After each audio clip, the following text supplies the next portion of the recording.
బాలు, మీనా విషయంలో ఎట్టకేలకు ఇద్దరు భార్యాభర్తలుగా దగ్గరైపోయారు. అంటే ఒక్కటైపోయారు. ఇది కల అనుకుంటే కాదు, నిజమే. కానీ ప్రభావతికి మాత్రం కల వేకువజామునొస్తుంది. కల నిజమవుతాయి అంటారు కదా! అలాగా నిజంగానే జరిగిపోయింది.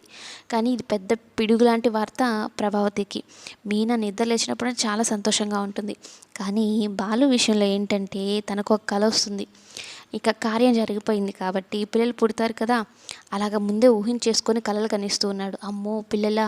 సరేలే ఒక పాప అన్నట్టు డాక్టర్ వచ్చి చెప్పడంతో ఒక పాపే కదా అనుకుంటే వెంటనే నలుగురు పిల్లలన్నమాట. ఆడపిల్లలు. అమ్మో! నలుగురు ఆడపిల్లలా? పోషించడం నా వల్ల కాదు. నాకు అప్పులున్నాయి, ఈఎంఐలున్నాయి అంటూ కలలో అరుచుకుంటూ పెద్ద పెద్దంగా భయపడిపోతూ ఉంటాడు. ఇక బాలు అరుపులకి సత్యం, మీనా ఇద్దరు వస్తారు. ఏమైందిరా? ఏమైందిరా? అంటే నాన్న ఈఎంఐలున్నాయి నాన్న, అప్పులున్నాయి నాన్న, నీకేమో పెన్షన్ కూడా రావడం లేదు నాన్న, కానీ ఇప్పుడు నలుగురు ఆడపిల్లల్ని ఎలా నాన్న పోషించేది అని అయితే అంటూ ఉంటే మీనా సత్యంకి ఎక్కడ నిజం తెలిసిపోతుందని ఏమండి లేయండి లేయండి అంటున్నా కూడా బాలు కలలోనే ఉంటాడు. నిద్ర లేసిన తర్వాత కూడా మీనాను చూస్తూ, మీనా నలుగురు పిల్లల్ని నువ్వు ఎలా మోసావు అంటూ మీనాను చూస్తూ అడుగుతూ ఉంటాడు. ఏమండి ఇది కల కాదు నిజం, లేవండి అన్నట్టు చెప్తూ ఉంటుంది. సత్యం ఏదో జరిగింది.